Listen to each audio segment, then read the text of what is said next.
In the War of the Worlds, Martians invade England by using massive three-legged war machines called tripods, and also other machines.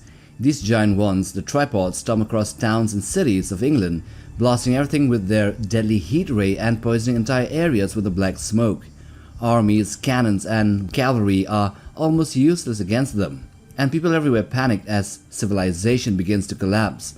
But in the end, the Martians are unexpectedly defeated by Earth's tiny bacteria and microbes, which their bodies have no defense or immunity against.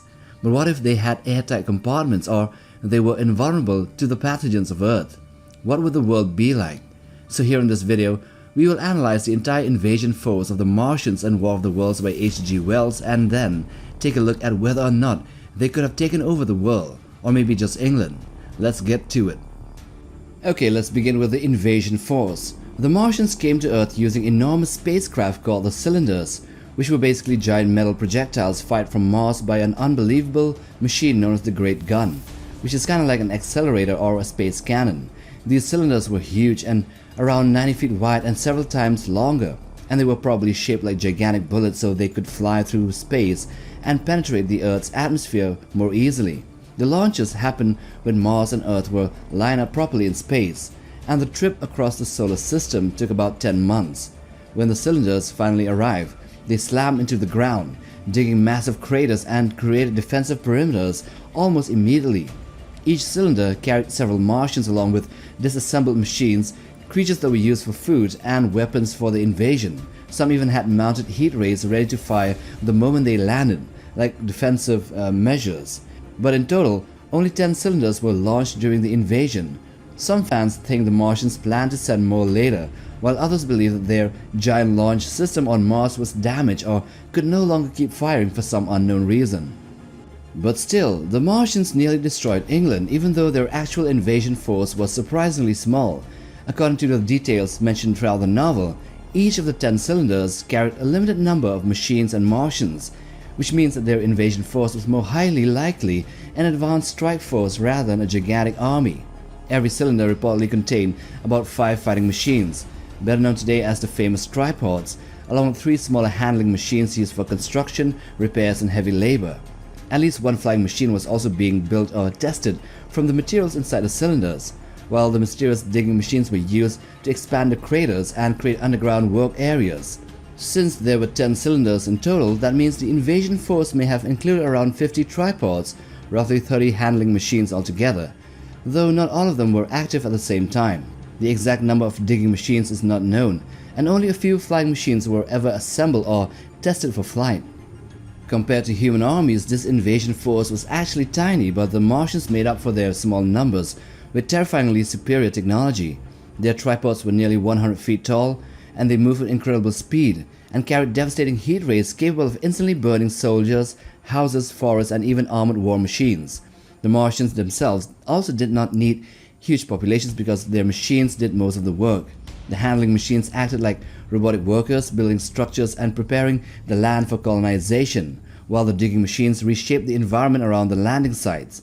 The invasion force therefore felt enormous not because of their numbers, but because every Martian machine was unbelievably destructive and far beyond anything humans had in the late 1800s or could fight against. Even a single tripod was enough to wipe out entire military units, and when several appeared together, marching across the countryside, they looked like a mechanical apocalypse advancing over England. See, during the invasion, the Martian tripods were so advanced that almost all of England's weapons were useless against them. Cannons, rifles, warships, and entire military formations were burned apart by the heat rays long before they could get close enough to fire properly. Because of this, only a very few number of tripods were ever destroyed by human forces during the entire invasion. One fighting machine was destroyed early in the story when a hidden artillery barrage opened fire on it near the River Wey, catching the Martians by surprise and blasting the machine apart as it crossed the river. This showed that with proper planning and ambush tactics, and obviously with a good amount of luck, the tripods could be taken down by cannon fire and artillery. And yes, artillery shells were definitely invented and widely used by the year 1897. But the most famous battle, however, was the heroic last stand of the Royal Navy ironclad ship called the HMS Thunder Child. The Thunder Child charged directly at the marshes near the Essex coast, while refugee ships desperately tried to escape behind it. The massive ironclad steamed forward at full speed through clouds of deadly black smoke and blasts of heat ray fire. At first, the Martians seemed confused by this strange warship because Mars was believed to have very little open water, meaning they likely had little experience fighting naval vessels. The Thunder Child ignored the danger and kept advancing even while its hull caught fire and steam exploded around it. During the battle, the ship successfully destroyed at least 2 tripods with heavy naval gunfire, smashing the towering machines apart. Then even while burning and dying from the heat ray damage, the Thunder Child rammed directly into another fighting machine, destroying both itself and a Martian war engine in a gigantic fiery collision. By the end of the battle, 2 tripods were definitely destroyed, while the fate of the third one became unclear after the battle, and it vanished beneath smoke, steam, and flames. Some readers interpret this as the third machine also being destroyed or badly damaged during the chaos. So, could the Martians have really overtaken England? Well, to be sure, we have to take a look at the UK's military in 1897 and then draw some rough conclusions. See, by 1897, the United Kingdom was considered the most powerful empire on earth, ruling over enormous territories across Asia, Africa, the Middle East, the Pacific, and the Americas. The phrase, "the empire on which the sun never sets," was completely true at that time because somewhere in the British Empire, it was always daylight. Because Britain controlled so much of the world, its military was designed less for fighting gigantic continental battles in Europe and more for protecting trade routes, colonies, ports, and overseas possessions. The British Army was large by peacetime standards, with roughly over 500,000 armed men connected to the military system, including regular soldiers, reserves, militia, and volunteers. And then there were many hundreds or even thousands of cannons and artillery guns. However, its forces were stretched thin due to much of the army and navy being out in the colonies or in expeditions, and this made England particularly vulnerable during the Martian invasion. The true heart of British military power, though, in 1897 was the legendary Royal Navy, which was the strongest navy in the world by a huge margin. Britain back then followed the famous two-power standard, which meant that the Royal Navy was supposed to be stronger than the next 2 largest navies combined. During Queen Victoria's Diamond Jubilee Naval Review at Spithead in 1897, around 170 warships gathered in one enormous display of imperial power, including roughly 50 battleships along with cruisers, destroyers, torpedo boats, and support ships. The Navy had modern ironclad and steel warships back then. So if HMS Thunder Child, a torpedo ram ship, was able to take down 3 tripods, imagine what a fleet of battleships and cruisers plus destroyers could do. The main problem, though, was speed of naval mobilization, maneuvering, getting rid of the range advantage of the tripods, and just finding out where the Martians really were. So in a head-on fight, the UK fleet could have severely crippled the Martian invasion force. However, with speed, technology, and even flying machines on their arsenal, along with the topology of the land on their side, the Martians would have at least fought to a stalemate against the Navy, and not to mention they already pulverized the home forces of England. To be honest, in a prolonged war, allies from Europe could have sent some reinforcements, and the Martian invasion force would have been localized to the British Isles. See, in 1897, the militaries of the world were in a strange period of transition between old-fashioned warfare and the terrifyingly new industrial wars of the 20th century. Most armies still looked somewhat Victorian, with colorful uniforms, cavalry chargers, and officers on horseback. But underneath that traditional appearance, military technology was advancing very quickly. Powerful new rifles were being made, machine guns, steel artillery, ironclad warships, smokeless powder, rapid-fire cannons, torpedoes, and early military communications were beginning to transform warfare into something far deadlier than before. So next to the UK, the biggest militaries would have been the continental powers like the Russian Empire, the German Empire, and the French Third Republic. Meanwhile, the United States was becoming an industrial giant but still had a relatively small peacetime army compared to European powers back then, although its navy was rapidly modernizing as well. So in conclusion, the Martians absolutely could have conquered England if Earth's microbes had not killed them first.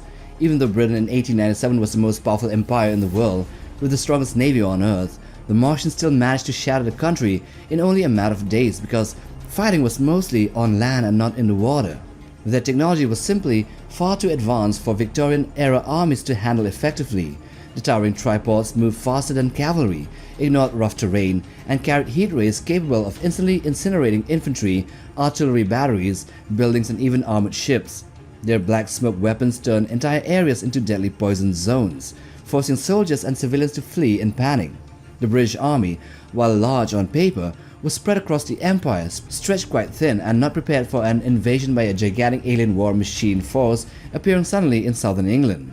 The forces of England did manage to destroy a few tripods using artillery ambushes and heroic actions like the sacrifice of the HMS Thunder Child, but these victories were far and few in between, and they were rare and extremely costly.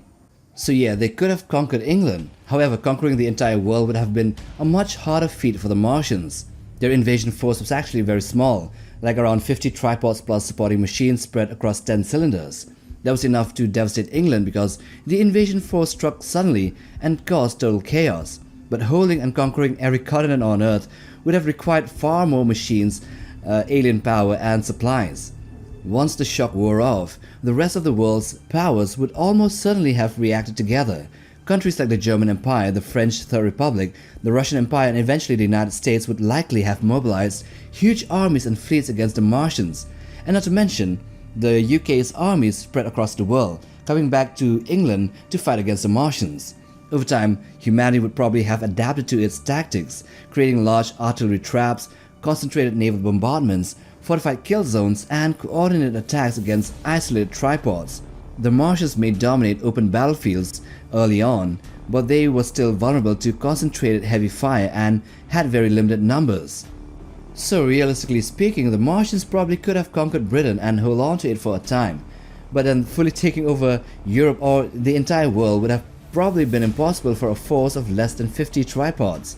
Those numbers would have been taken down gradually or dwindled down to zero in a matter of a few years or maybe just a few months.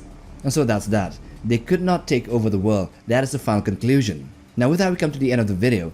Do hit that like button for support and also click that bell button for regular updates on new uploads. Also subscribe to be a part of Legion Notebook. And till the next time, take care, boys.